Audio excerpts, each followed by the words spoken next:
Welcome to Close Watch, now a proud member of the Odd Pods Media Network. This is the show where we get to know our guests through the movies they love. I'm your host, Robert Yaniz Jr., and this is episode, do I think 23? What episode are we on of this show?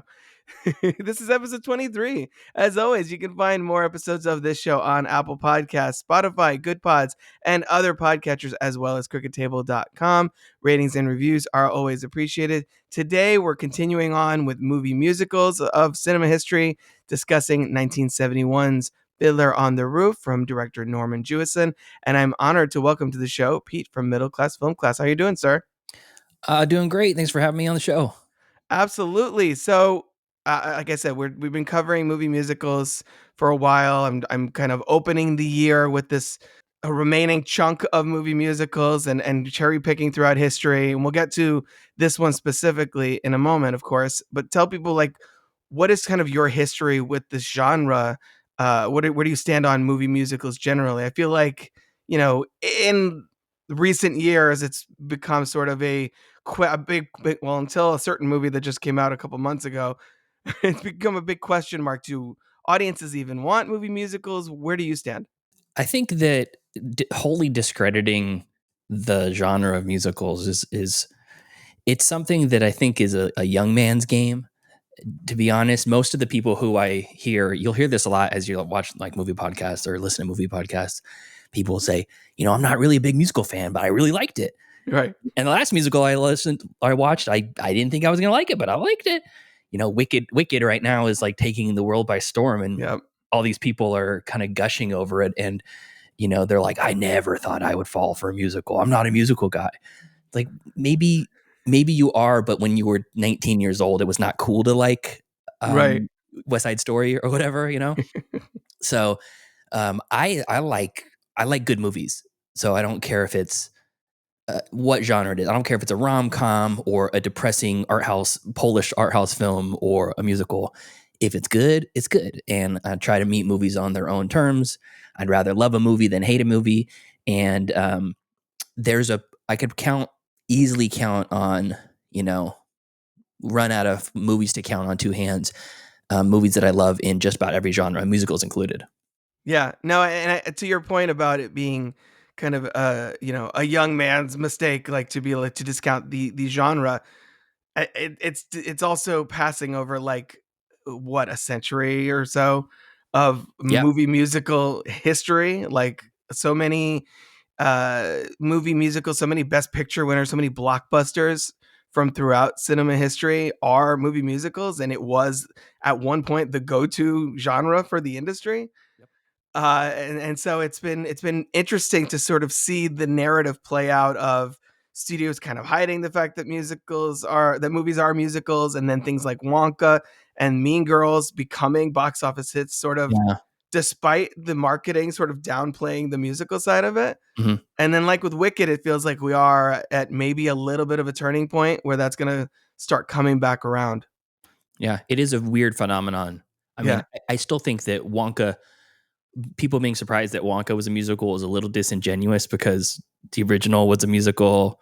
The remake, I guess, with Johnny Depp, not overtly a musical, but there's kind of a musical numbers. I feel like you're kind of know what to expect unless somebody outright says, "Oh, they're making West Side Story again, but it's not a musical this time." It's like you almost have to qualify that it's not a musical for that movie. But for Mean Girls, that was absolutely hidden. Yeah, it was. You see all these like viral clips of the character of Katie like in class suddenly breaking out in song. I guess people missed the opening number or so, and then they're just like groaning. It's so funny. And but I also think too, part of why Wicked is making it easier to become accessible to people is because that is a world that, yes, we've seen multiple times throughout cinema history in different interpretations, but the most famous version is a musical. So it's like we're sort of already bought into, Oz is a musical place. I get it. It's whimsical, it's fun, right? It feels like set pieces, so naturally a big musical number kind of feels like it's right on the horizon. Absolutely. I watched Into the Woods when it first came out, and I didn't see anything about it. I had stopped watching trailers at that time, and by the third time that someone's having a conversation that's basically a song, I'm like, is this the whole movie? So I was crestfallen because, for one, I didn't like it. I thought it was pretty poorly done and like really kind of lazy more than anything. The way that it was put to screen, but I was shocked at the musicality of it. So I can understand why the people in the Mean Girls audience were a little bit gobsmacked over it. What do you attribute to the fact that West Side Story, the remake, which we've covered on this podcast, wildly underperformed? Do you think it was just the pandemic, or do you think it's just younger moviegoers don't have that same reverence for Spielberg or familiarity with that original film going Yeah, in? yeah, I think that's probably that. I think it's almost like it didn't. I didn't see it. I haven't seen it. I've heard nothing but gushing things about the people that did Right. watch it, and just that everybody else skipped it. That number one, it feels like it's not a fresh musical. It's like Yeah. more of the same. We already have a musical West Side Story. We already have it set in Bronx or Brooklyn or whatever it's set in the 1950s, 1960s, whatever era it's supposed to be set in. I don't know. I can't remember, but it feels like when I watched it, I'm like, oh, this is just like a refresh. Yeah. Yeah. Like they put an AI upscaling generator on top of it and made this better version of an old movie with better technology.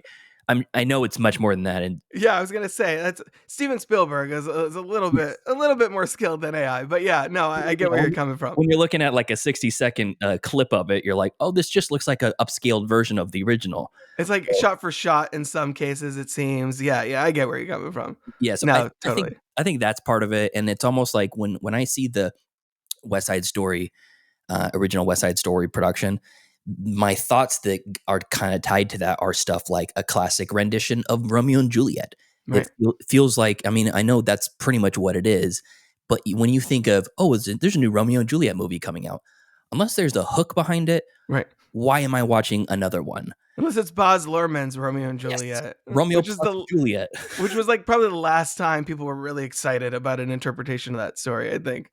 Sure, and Like, yeah, yeah, you can pick a story that has been done 100 times, and you're only gonna get the people that are in for the hook. Like, mhm, why is Robert Eggers' Nosferatu so impactful versus I guarantee Werner Herzog's Nosferatu, the vampire, was not a commercial and financial success. right, It's like this movie is taking the world by storm because it's a gritty interpretation with a period specific brush painted across it from an art house director made mainstream that is yeah. Robert Eggers.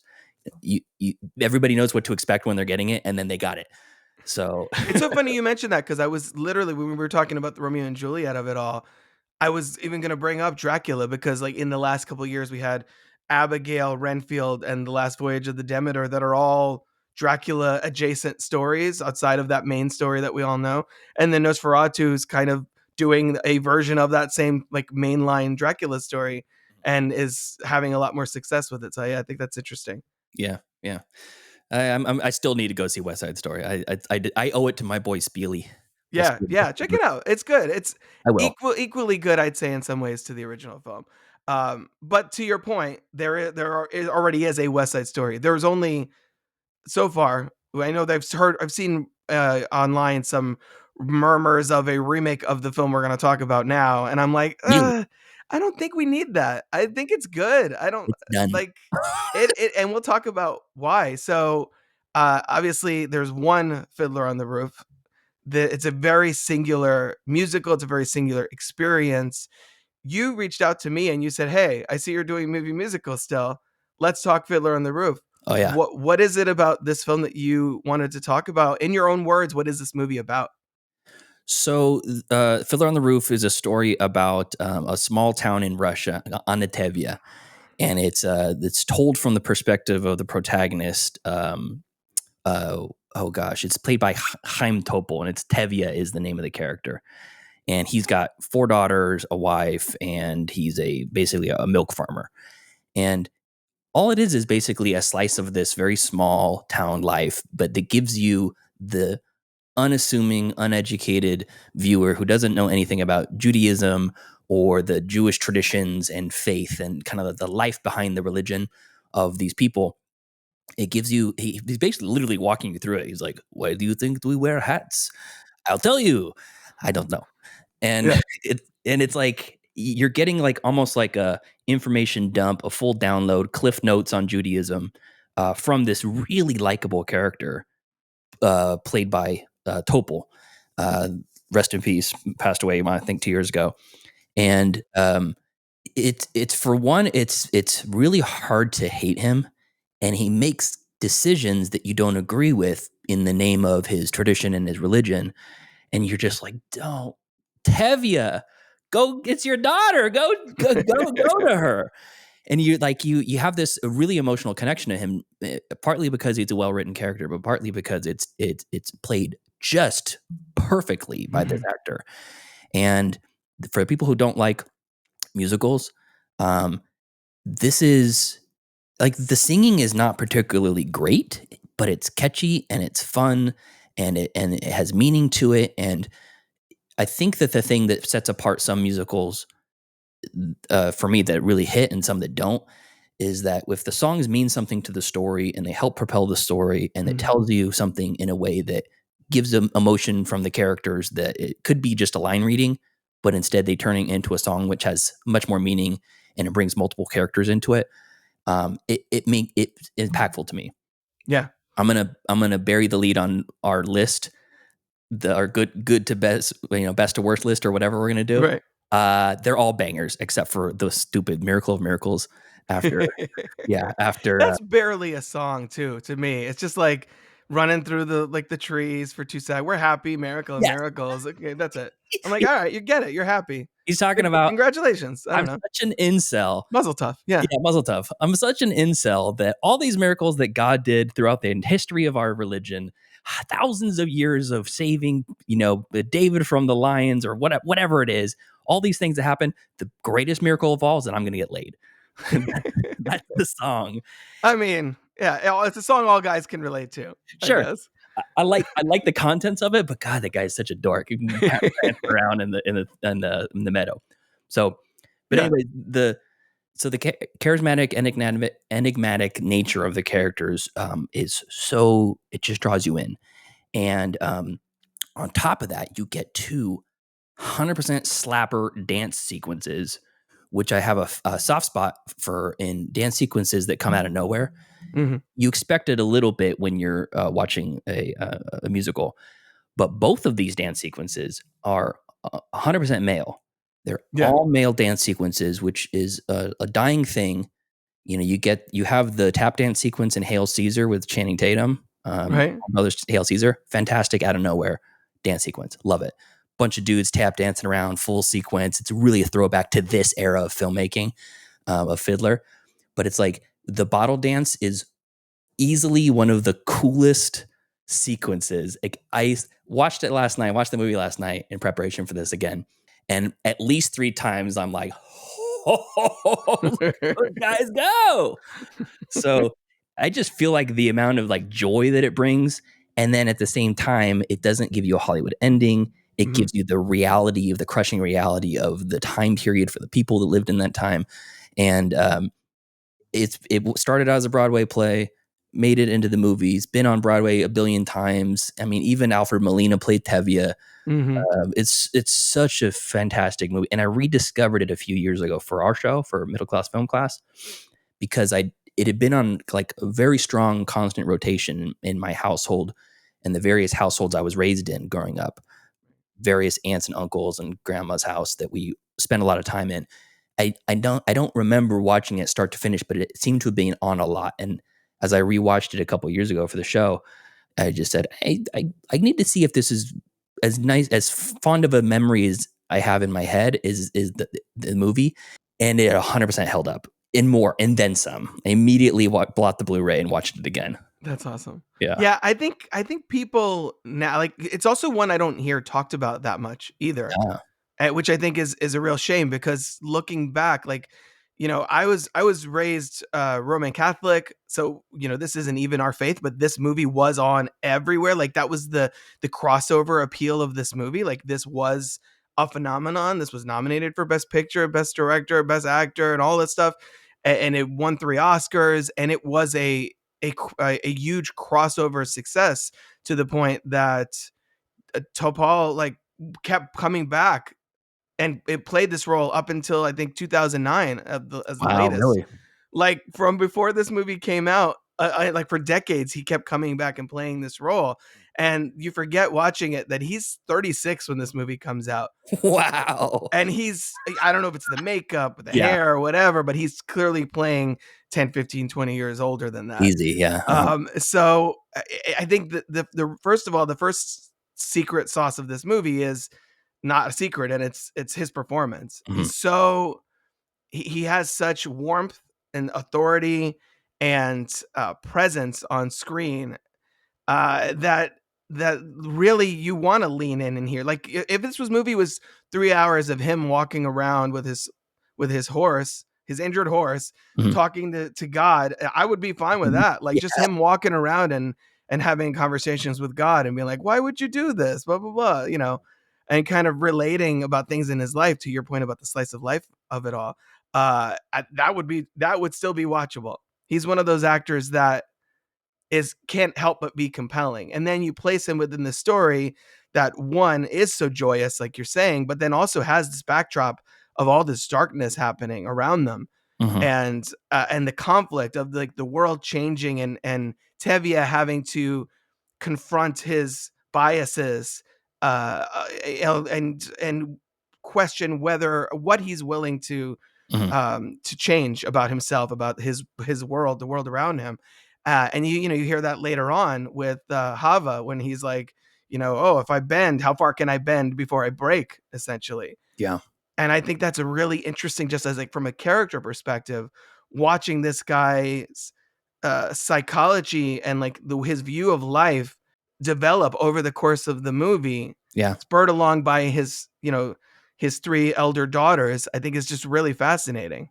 Yeah. It's a component that didn't realize. I don't obviously when I was a child I didn't think about it, but he's a surprisingly progressive man, and he's literally facing like the entire Jewish community at the wedding, and the Christian is asking to dance with his daughter, and they start dancing. And it's funny because everybody just looks at the rabbi and well, technically it's not a sin. Yeah. Hey, there you go, it's not a sin. And it's like the comedy chops, the timing is so good.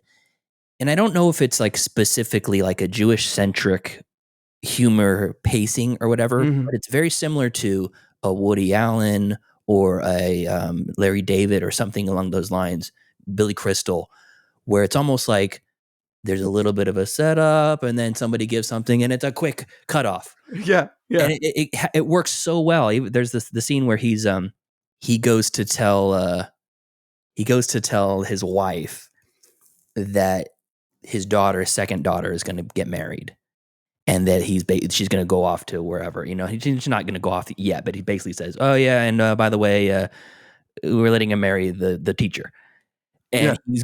he sulks in and he's like, "I'll tell her. Don't worry, I'll tell her." And it's like a cartoon. It's like a Tom and Jerry cartoon or a Looney Tunes Yeah. or something. He like sulks in and quietly says what he needs to say, and then quickly runs out. And as she screams as the door's shutting, he busts back in like a different person.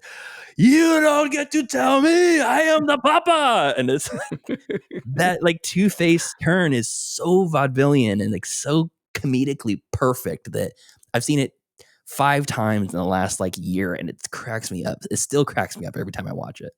There's also like there are a lot of moments where it's sort of interrogating like the masculinity of it all. Like he's the head of the household and he's puts his foot down, but also he's kind of scared of his wife. And there's this moment, like one of my favorite moments that I think is hilarious is where he's upset about what's happening with Hava towards the end, and he's like, "I want to see Model's new machine," and Yeah. like, and then she's like, "We're leaving." She's like, "I said what I said. I'm the man of the house." I'm gonna say He's it. like, "Boom! I saw it. Let's go." Just Things like that, where it's just like so funny. it's so good. And to your point, like for a story that's 100% about tradition, it's super progressive. Like he really, I mean, it reaches a point where we finally find somewhere where he's not willing to to bend, Mhm. but then he kind of is. Like, we have that tease at the end that, Yeah, like, I gotta with you. give him time, he'll get there. Yeah. Yeah, you're Yeah. right. Mhm. So how do you think that the theme of tradition plays out into these characters' identities? Because he even says at the beginning, like, we all know who we are because of tradition. Like, without tradition, like, who we know, it's how we define who we are as people, as Yeah. a people. Yeah, it's, I think that when I was watching this last time, I'm looking at the rabbi because at the beginning he's introducing everybody in town, everybody has their role, and we all led by tradition. But the most important person of all is our beloved dear rabbi. And you see all these young men, younger men, kind of cackling at him and asking him questions. Oh, is there a blessing for the czar? And he says something quippy. We bless him that he should stay far away from here. Yeah. And it's like, oh, that's clever. And it's like, if you're thinking about, I don't know, 200 years ago or 150 years ago, of these people that have lived in this tiny town, little to no education. The women definitely have no education, and all the education they're getting is from their holy text. If they're getting like the one guy in town who's been alive long enough to see a lot of kind of stuff go down and learn a little bit more about life, and everybody's looking at him and he's like, he may not even be the smartest guy at your job today, Right. but in this town, he's like the most learned person that anyone could hope for. And I feel like when you have that like kind of restriction of like worldly knowledge and this very pinholed worldview, all you're looking at is this plot of land. Everything that happens outside of here is fine because it's not affecting us until it does affect us. Mm-hmm. Once they start getting that interaction from the outside world that's affecting their real life, I think Topol realizes, or Tevye realizes, that maybe there's more to this life than just what's right in front of us, and maybe maybe we shouldn't be so black and white about it. And I think that the teacher man, the young teacher guy, I think he surprisingly brings a little bit of clarity into the world that they didn't have it before, a little perspective, I should say. Yeah. Yeah. It's interesting because the story is based on sort of these, like, Jewish folk tales and stories of God, I gotta find the guy's name, of Sholem Alakayim. Mhm. And it's so there it's based on these sort of folk tales and stories that he wrote, but yet the structure of the story is almost sort of like it's sort of like a Christmas Carol type of vibe, like, this is the status quo. Oh, these three sort of, and it's not wholly episodic, but like it does have the section that's on Seidel, the section that's on Hodel, and the section on Hava. Mhm. Like, and then there's sort of a turn, there's a awakening of some sort towards the end, which is what you're alluding to, which I think is, it's just a classic storytelling structure and setup. And speaking to this community of it, it is very much like, we've covered the musical In the Heights on this podcast as well, and that's Mhm. hyper specific about a certain type of individual in a certain place in a very a slice of life community. And I think it's like, the more specific it is, the more universal it is. It's sometimes in some way. Yeah, I was going to say that earlier when you were talking about growing up Roman Catholic. Was it Roman Catholic? Yeah. Uh, it doesn't matter. I mean, forget the fact that most of the major religions kind of amalgamated in some 100%. estuary at the beginning, and branched off later. But I mean, whether or not you believe in this God or that God or this specific teaching and whatever, religion is very similar from place to place. And if you grew up in a heavily Jewish household or a heavily evangelical household or Roman Catholic household, you're going to have a lot of that Venn diagram overlaps more than it doesn't. Absolutely. So I think that universal nature of it is part of the appeal of it. But I mean, there's also, even it's just like not agreeing with who your daughter wants to marry is a Yeah. universal idea. Arguing with your wife and being like the big burly guy being afraid of their wife, that's a universal thing too. Well, we might get to a specific sequence in which that really comes to the forefront later on. Um, but yeah, no, and similar to you, like, this was around when I was growing up. Like, I was aware of it. My mom was specifically like this movie and would reference the songs. So I'm familiar with almost every song in one form or another, because I'm like, oh, she was saying doing this, she was doing Fiddler on the Roof. Um, but I rewatched it in its entirety a few years ago because my wife also really likes this movie, and I think it resonated with me in a different way because now that I have an 8-year-old daughter, I have a 3-year-old son, so like now as a parent, now I'm watching it as a parent, so all the moments when he's like, one of my favorite stylistic touches in this movie is when he's confronted with one of his daughters being like, I'm gonna marry model, I'm gonna marry Perchik, Perchik, yeah. and then turns and talks to on stage would be the audience, to Yeah. God essentially, and then turns back and they're way in the distance, which I think is Love that. such a beautiful touch. And they do that to like I think with all three daughters Yeah. at one point. It's almost like time pauses and he's in his own world. Yes. And it's really effective, and you don't need to be spoon fed anything. You don't need to be 100%. explained. It's just whoosh, now I'm a mile away, and you're looking at this situation from an outside perspective. What do you do? Yeah, and then it focuses in on like, look at my daughter's eyes, and you see the close up on her eyes. She loves him, blah blah blah. So like all that's speaking to like the universal themes of it, just that conflict between what you want for your kids, what you think is a better life, versus giving them the autonomy to choose their own happiness. That security versus happiness sort of tug of war, I think, is really fascinating. How does that resonate with you personally? No, that's kind of like the brass tacks foundational like concepts of being a parent. Yeah. You don't want to make your kids eat stuff that they don't want to eat, but they got to eat their vegetables. Yep. and I don't have kids. I have a niece and a nephew that I've spent a fair amount of time helping, in my own way raise them. Yeah. And I understand that there's a stupid decision the kid's going to make, and you have to weigh the benefits of saying, do you let them do it so they learn the life lesson? What are the possible repercussions versus what are the possible hurt that's going to cause in their life? Is that long term? Is it short term? And there's so much to play there. And that's with our modern developed sensibilities of society and being able to look from the outside perspective and saying, yeah, well, maybe the religion we are raised on says this, but I know in reality, it's probably be better if you do this long term. In that village on the Tevye, it's like, no, you don't. You don't pick your own job. You don't pick your own husband. The song they're singing about matchmaker, make me a match. For one, in the zeitgeist, everybody knows that song. If you were to say matchmaker twice in a row, like Bloody Mary, I guarantee like 75% of people would be able to finish that line, make me a match. Right. But when I was shocked about it when I watched it last year, revisited it, was how depressing and macabre the lyrics are of that. The older sister is Saito. She's basically talking about all the terrible people that they're going to be matched with. Oh, don't worry, he's going to beat you black and blue, but that's only when it's sober. So lucky you. Yeah. You're like, fuck, man, it's a 1-2 punch. No pun intended. Her impression of Yenta is like on point too. It's like, oh, right, of course, right. Like all of that. She's got it, like the speech pattern down, which is really funny. Yenta's funny. Yeah. She's a crook with she's like a sheep in wolf's clothing for sure. Or the other way around. Yeah.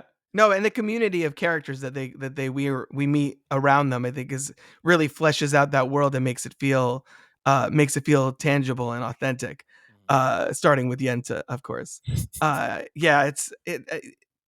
song. I mean, that song I know specifically as a kid. There's a reference to that in Mrs. Doubtfire. Like that's what I remember as a kid. There's a whole situation where they're doing the makeup test in Mrs. Doubtfire where they sing that song, and I was like, oh yeah, that's Fiddler on the Roof. I look like a Yenta, and then they sing it. It's everywhere. It permeated the culture at a certain point. So I think we need to bring Fiddler on the Roof back, like bring it back and put it more forward.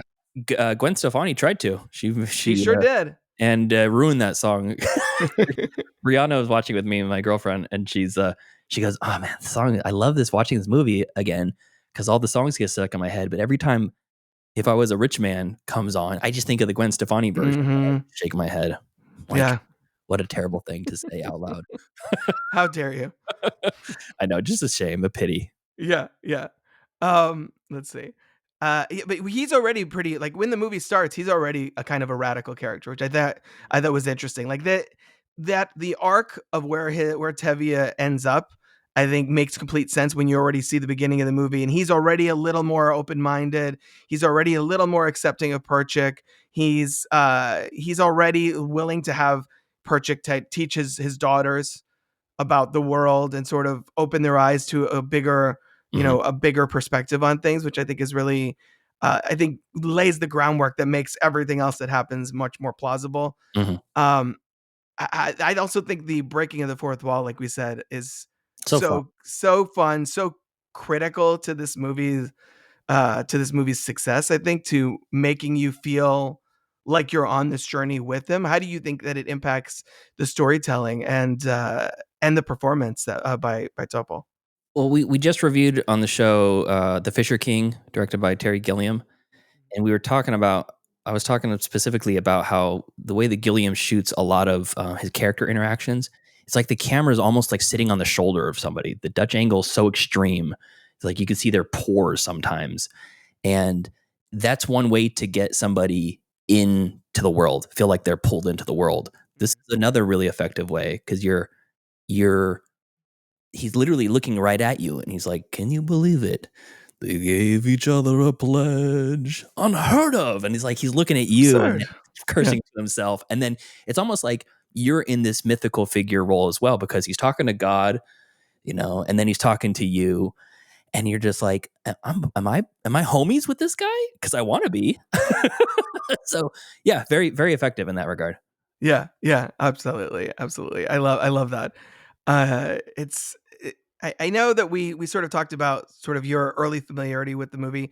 What do you remember when you first saw it, or is this sort of existed in your Always. consciousness? Yeah, Yeah. it's always been around. I mean, it's his what year is it? 71. I was born in 86. By the time it hit home video, I don't know obviously what year that was, but I know that was right around the mid to late 80s would have been Mm, a little bit more accessible to the average home goer. And my parents were my mom specifically was a bigger movie fan, and they had ET on VHS. I know that for sure. Scarred me as a young age. I was so scared of that creature.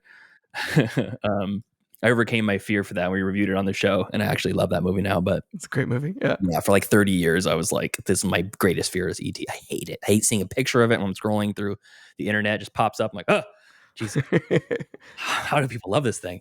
Um, 80s babies just had it differently. We just yeah, different perspective on life. um, Um, but yeah, but yeah. it was always around, and I remember sayings too that were from the movie. Like when what is his wife's name? It is Golda. Goldie, yeah. Golda. A number of times she says, "You could die from such a man." I vividly remember my mom and aunts saying that when the men of the family were acting a fool. It was like this, and Moonstruck was another one that was another big, Another Norman Jewison, same yeah, director, yeah. and another like yeah, Jewish, Italian Jewish. I don't know if it's really more Jewish that is an Italian centric Yeah. movie, but those were two movies that were on a lot. And I remember that little line, "Do you love him?" "Yeah, I love him, Ma." That's a shame," or something like that, or slapping somebody and snap out of it. Yeah. I remember those lines a lot as a kid, and only like when I rewatched the movie, it was like unlocking all these like locked away memories and more feelings than anything. And a lot of times when you go revisit the stuff from your childhood, it doesn't hold up, but this one it eclipsed my memories. So it's a certified banger, all time classic. It's like 5 stars with a heart and then some.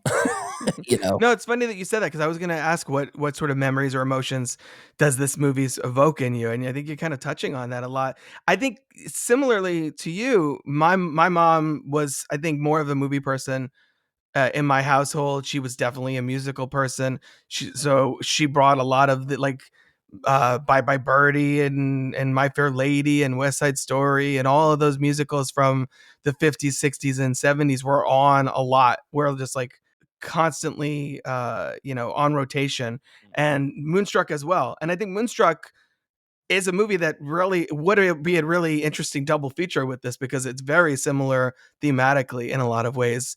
And music day has a prominent role in that too, in a different way.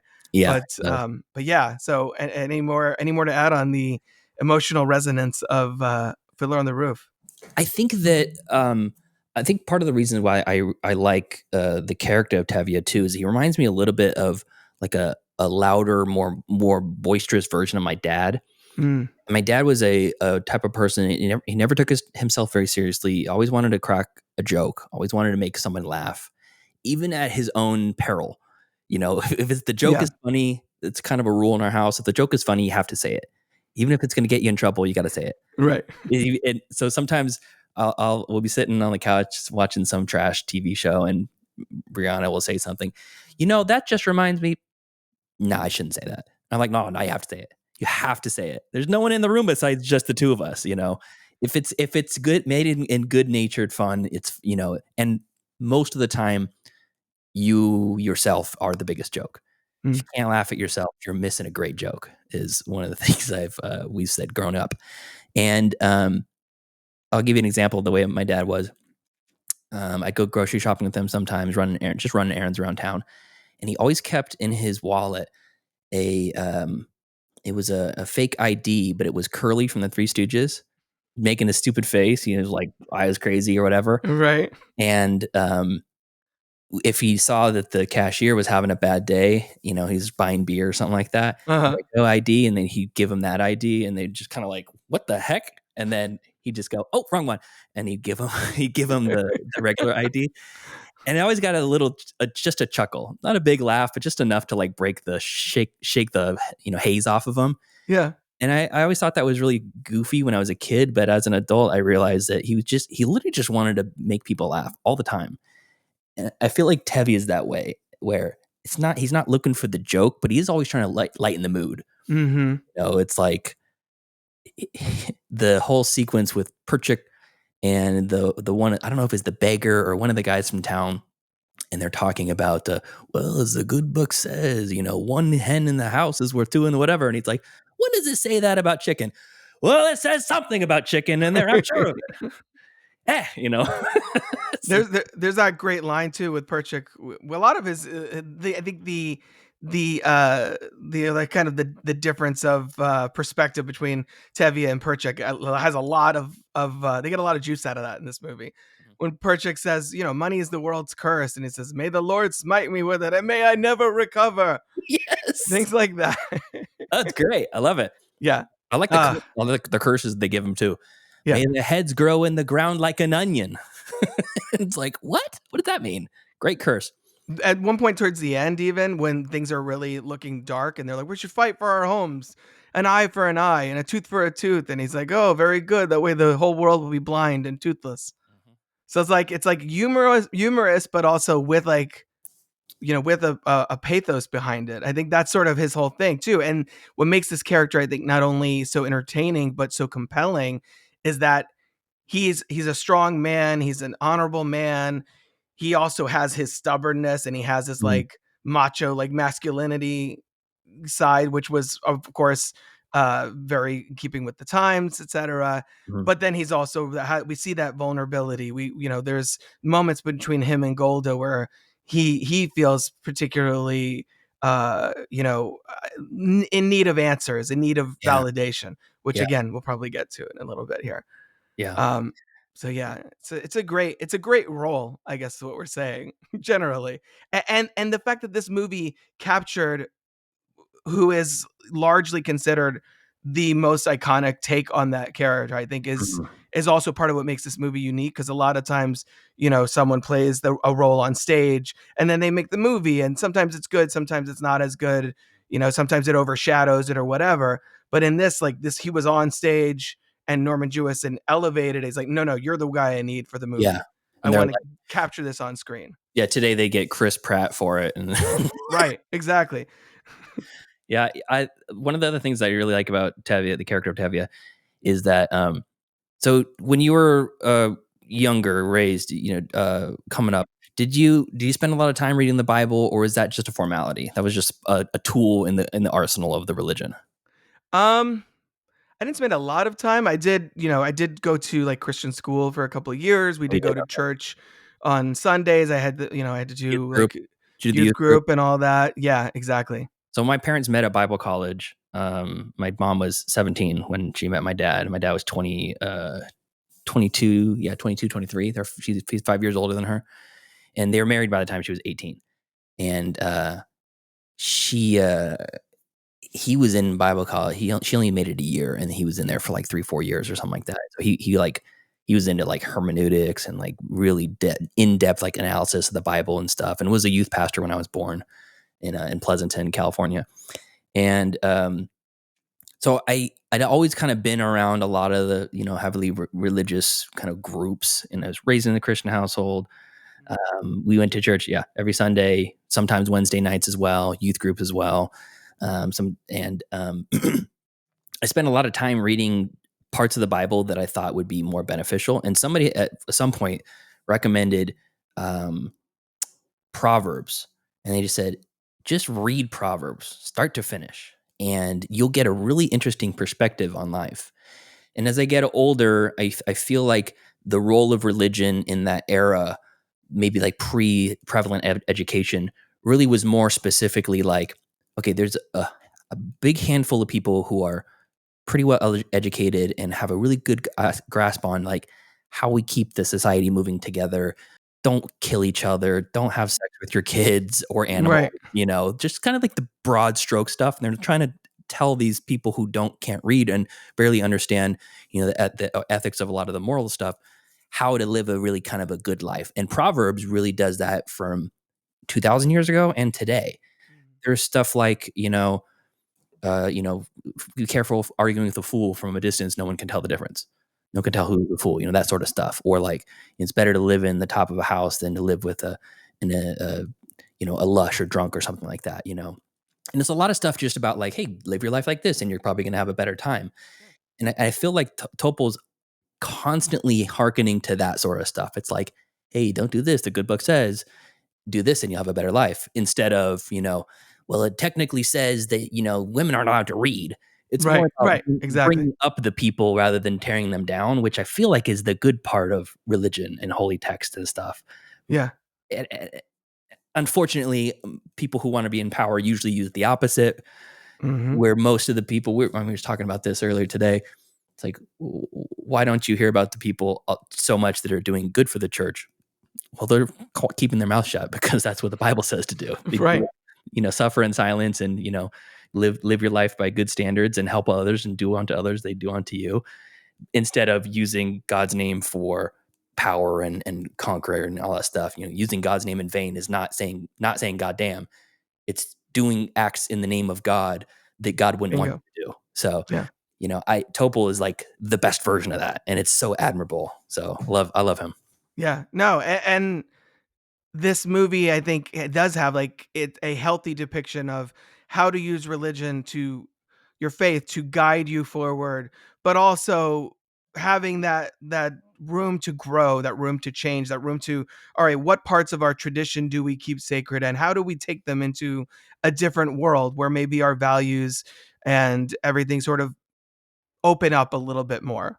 Yeah, And I think that's part of what makes his journey so interesting, is that he's a different person by the end of it. Like by the end of it, you get a hint of, well, this is what we're supposed to, Jews are only supposed to marry other Jews, and by the end of it, you get a hint of him being like, maybe with time he'll come around and he'll be like, well, I'm not gonna cut my daughter out of my life forever because yeah. of that. Even though right now it feels like I might. Even though, yes, exactly, exactly.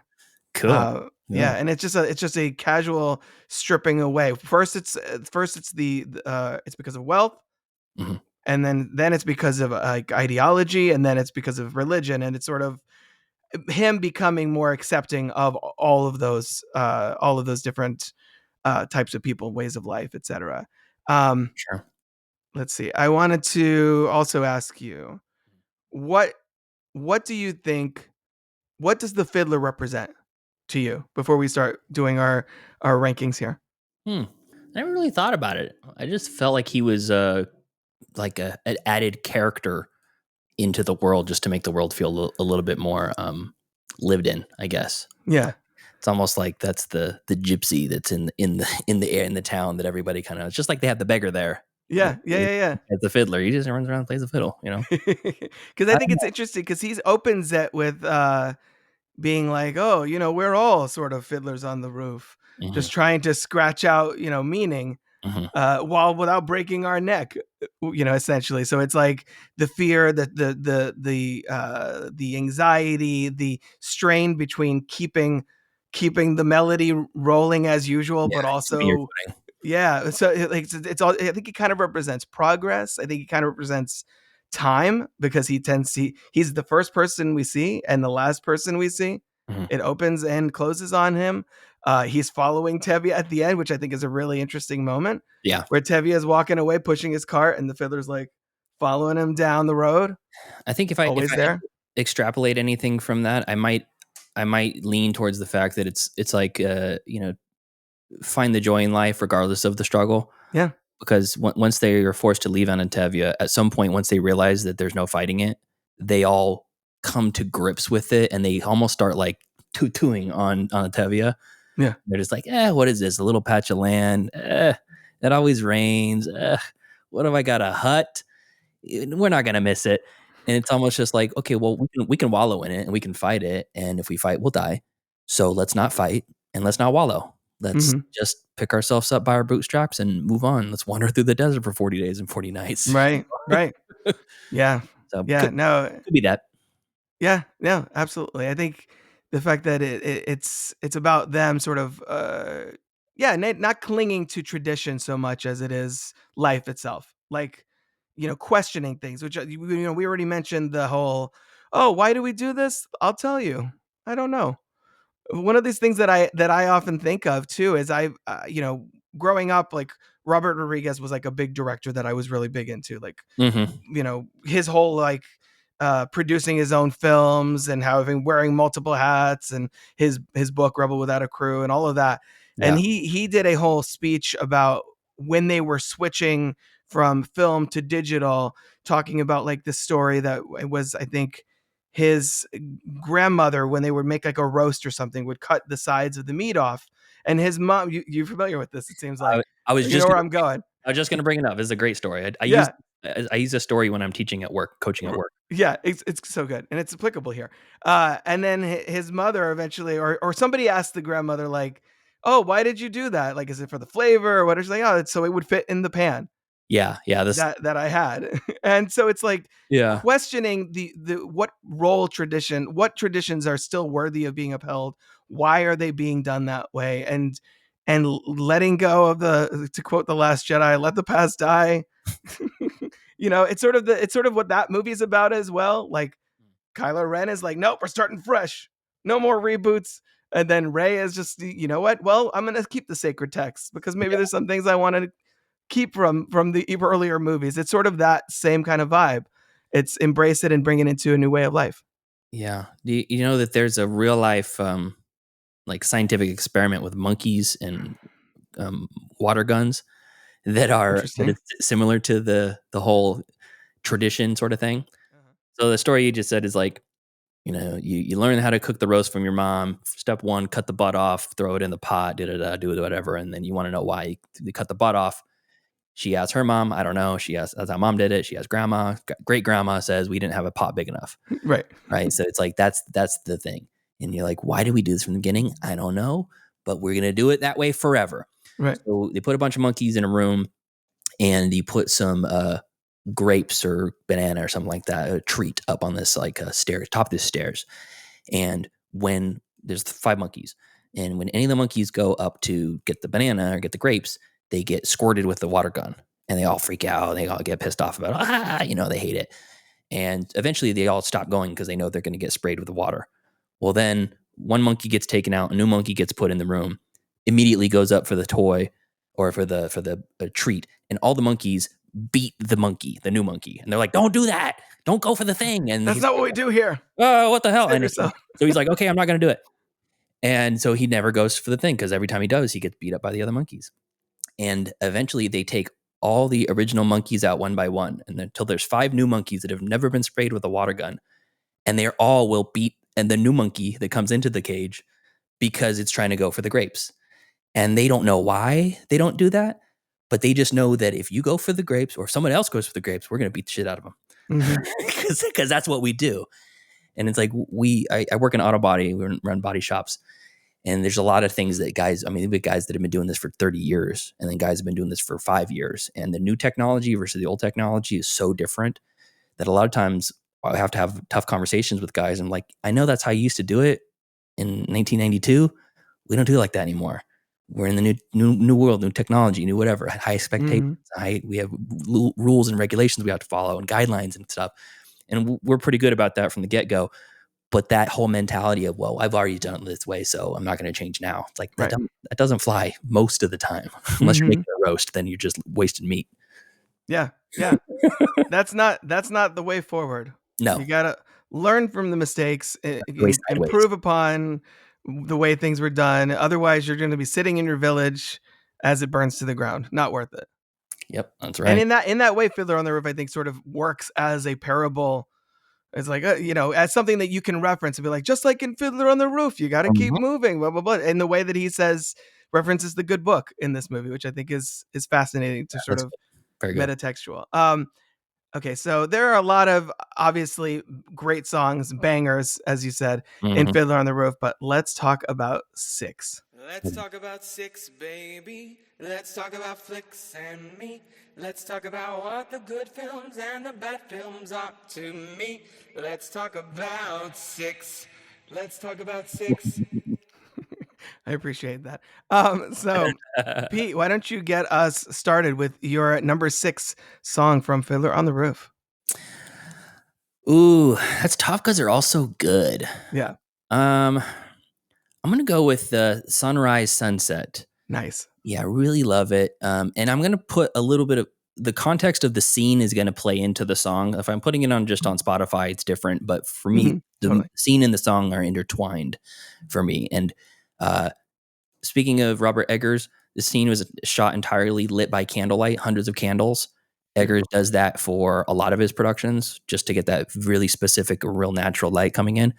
And I was joking with Brianna, and I'm like, if we ever get married, she doesn't want to get married. But I said, if we ever do, we're doing a sunset wedding. We're not going to do a midday, 2 in the afternoon wedding. We're going to do it at sunset, and we're singing this song because we want it depressing. Great lyrics, great sentiment. Starting of one life, ending of another. It's awesome. Love it. No, that's an excellent pick, which we might bring up later on. Number 6 for me, I have Tevye's Dream. And I think part of it is just what we were saying, how this is a musical from like an era where they were okay with movies being 3 hours. Yeah. And it wasn't, I mean, we're kind of getting back to that now because as we were mentioning, Wicked, it's like 2 hours and 40 minutes and it's half the story. So, I think we're kind of leaning more towards that sort of epic scale. But this is 3 hours with an intermission. This is a sequence that didn't technically have to be there, but I was so glad that it is because it's like its own little short film in the middle of the movie, and I think it gives you so much perspective on the lengths to which Tevye will go to avoid Golda's wrath. I also think there are elements of it that are legitimately spooky. Yeah, for sure. With Fruma Sarah specifically. And also, the melody and everything. It's a beautiful little piece of filmmaking in the middle of this movie. It's you gotta love a film that's willing to have an extended dream sequence like this. Yeah, it's and the unspoken message that gets across to this is that Tevye knows his wife Golda so much that this specific thing he knows is going to be enough for her to make it her idea to call off the wedding. It's so good. Okay, number 5 is going to be L'chaim, to life. Nice. The dance sequence is phenomenal.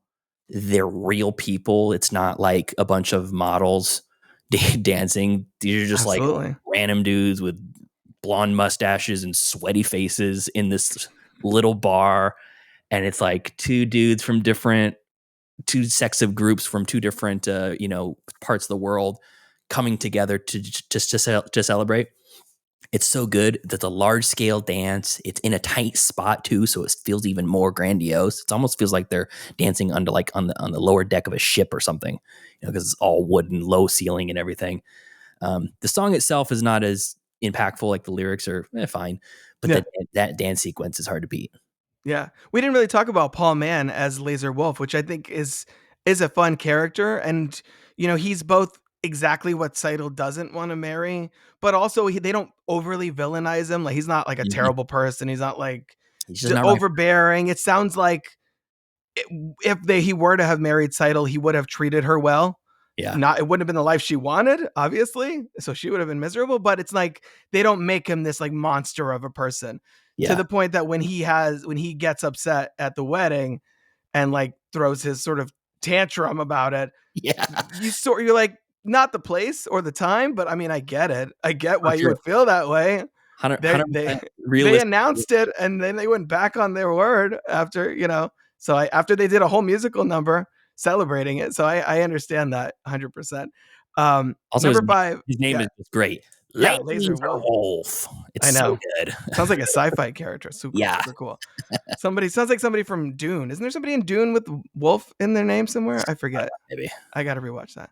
Number 5, I have Do You Love Me? This is what I was saying earlier with Tevye and Golda. Like, he's seeing his daughters pursue their own love, their own life, have that sort of choice that he and Golda didn't have.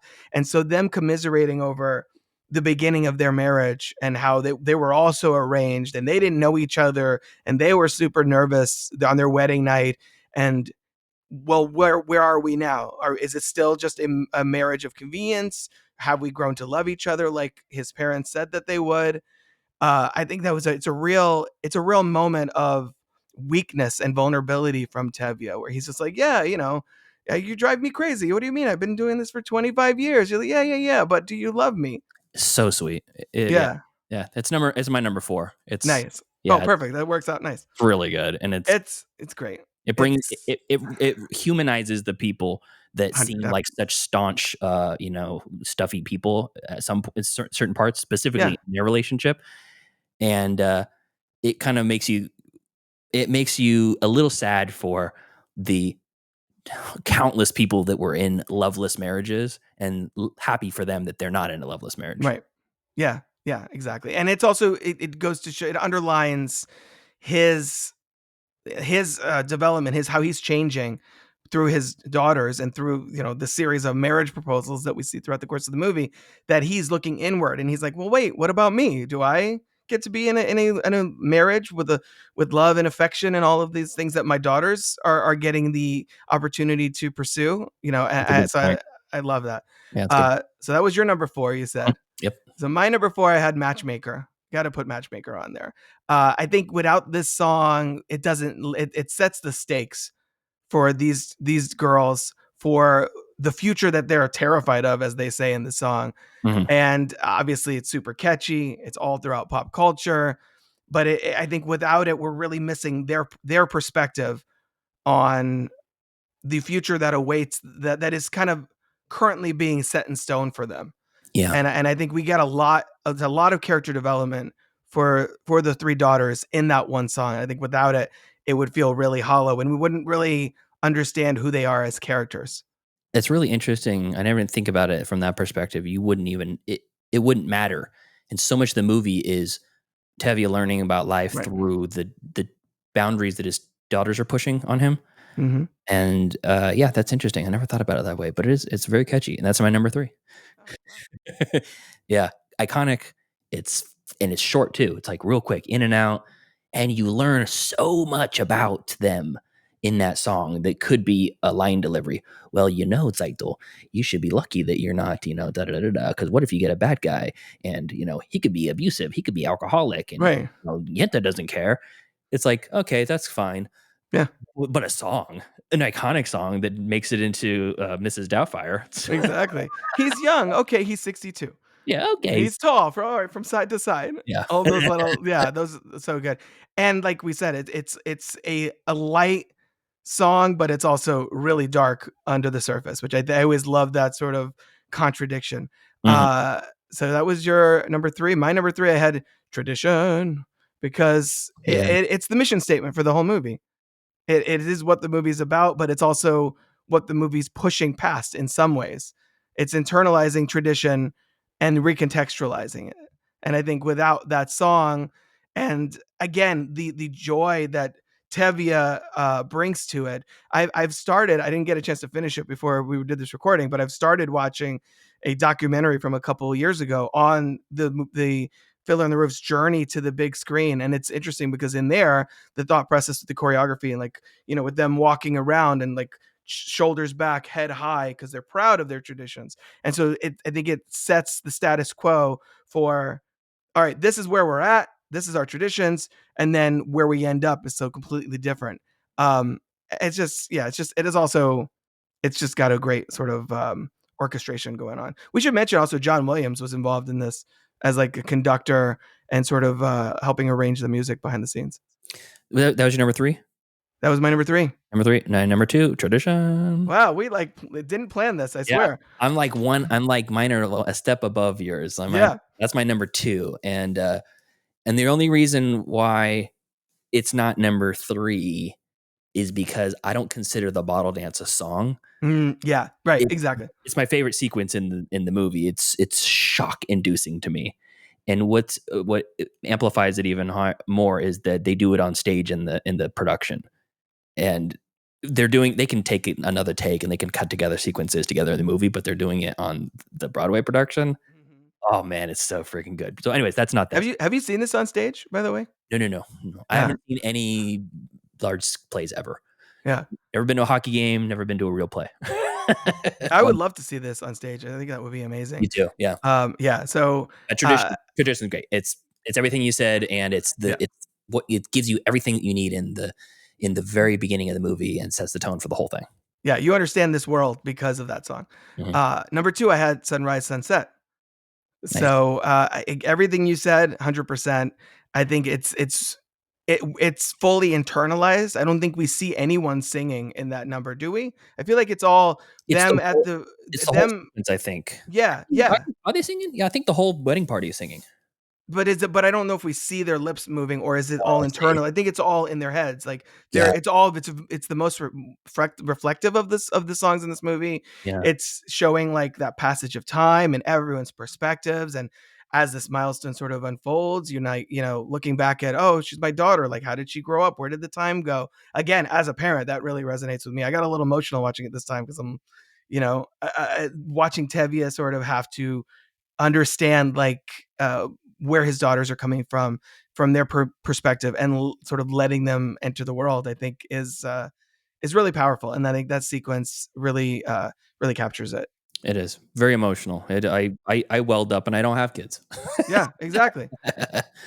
So that puts me at my number 1. Of course, the classic, If I Were a Rich Man. I had a feeling we were both going to have that. Yeah. It's I mean, it's hard between like, I think depending on who you are as a person, Matchmaker might be the more impactful song.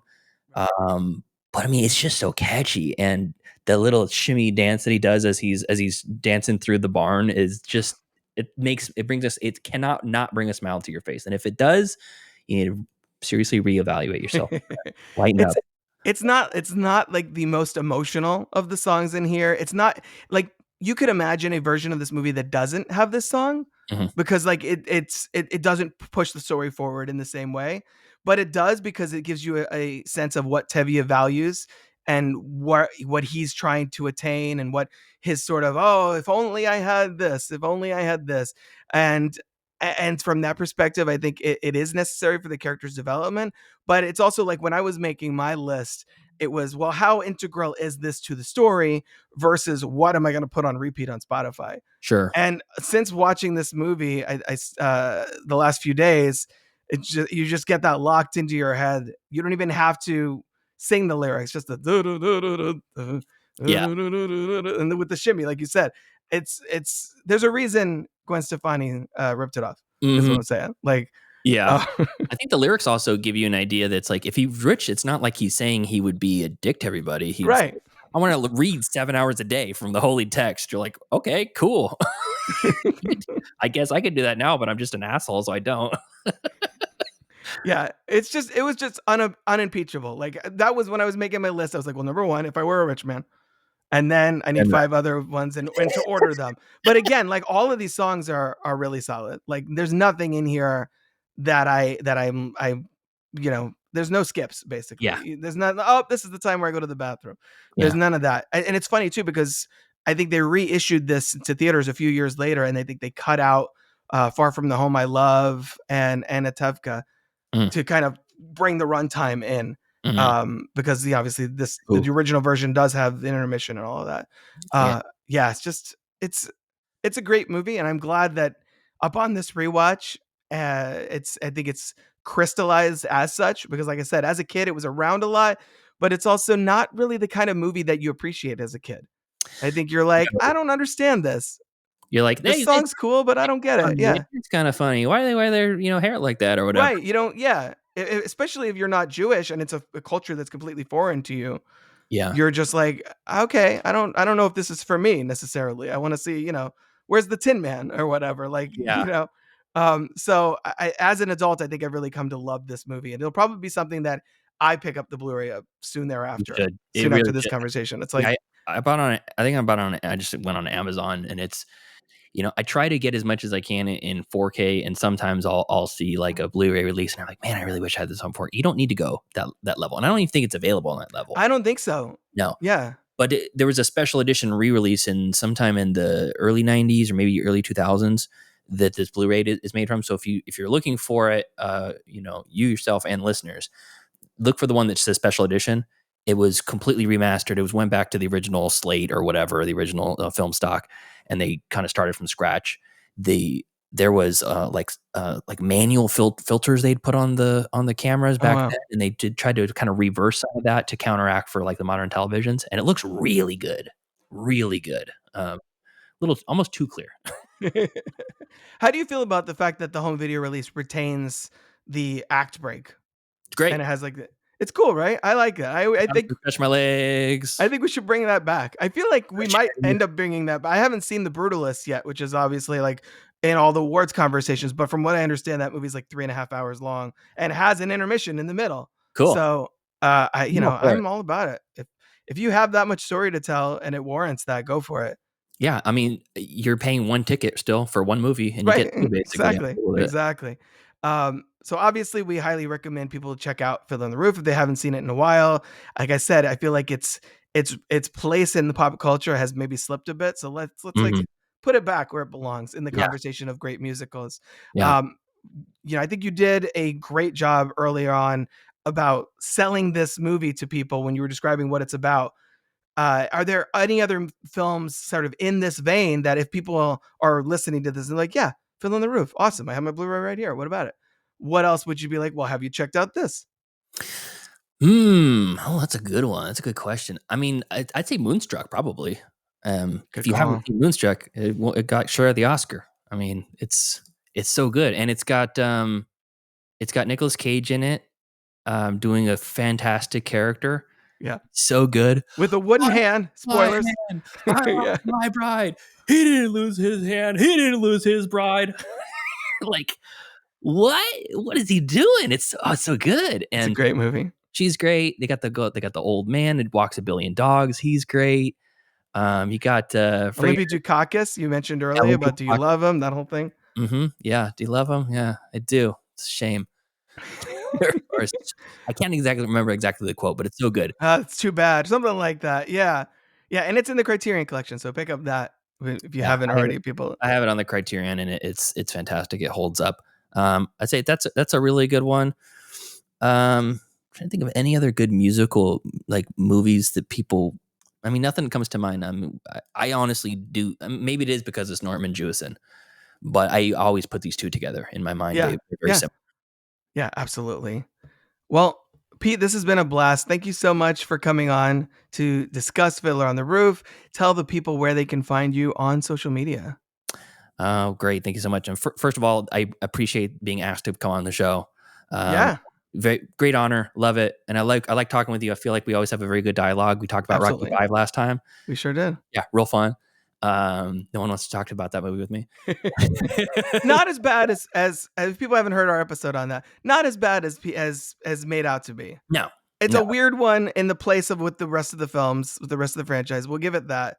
Yeah, But there's stuff. it has its merits. Yeah. So if you want to find me on social media, you can go on Twitter at I think it's the real _ Pete with 4 E's, something like that. I'm barely on there anymore. I post some here and there, but I'm on Blue Sky as well. That's where you and I hooked up on this. I feel like the entire social media landscape is going down the tube. So Sure is. do figure out wherever you want to find us. But the best place to find me is every Saturday on our YouTube channel. So we live stream every Saturday, 12:30 p.m. Pacific time. And we do the podcast is 2 episodes a week. We release them on Mondays and Wednesdays. Monday is Gab and Chatter. It's like weekly movie news, and then streaming picks from all 3 of us, me, Joseph, and Tyler. Nice. And then on Wednesday is a deep dive review that we pick from our Spinning Wheel of Destiny. And we all have picks on there, and we have Patreon picks on there. So we just pick whatever we want. There's no rhyme or reason to it. We did The Hunt, Mads Mikkelsen movie, and then Paul Blart the next week. So it's a myriad of movies. There's a lot of stuff to cover on there, and it's a lot of fun. But the live stream, we do both the episodes back to back. So we're live streaming for like 3.5 hours every Saturday. And you can come into the chat and say hi, give us your streaming picks, chime in about the show or movie we're talking about or whatever. And, it's a lot of fun. So that's the easiest place. And the show's called Middle Class Film Class. Go to YouTube, search that. You'll find us. It's easy. Now I want to see a Paul Blart remake with Mads Mikkelsen in it. Now I'm like, what would that look like? From this to this, I'm like, what if? And he's accused of being a pedophile. Yeah, there you go. Yeah, those were 2 wildly different episodes, and also both of them very fun, surprisingly. That's awesome. Yeah. Meanwhile, people can find more episodes like this wherever you get your podcasts and on crookedtable.com. Show your support on Patreon at patreon.com/crookedtable. Or if you want to keep up with us on social media, again, like Pete said, it's at Crooked Table on Instagram and Threads, Blue Sky. I'm not on Twitter/X anymore. Who knows how that's going to change, but it's at Crooked Table wherever you're, whatever platform you're on, it's at Crooked Table is the handle. We'll be back next episode with another movie musical, but for now, that's a wrap on another Crooked Table production. Keep watching, everybody.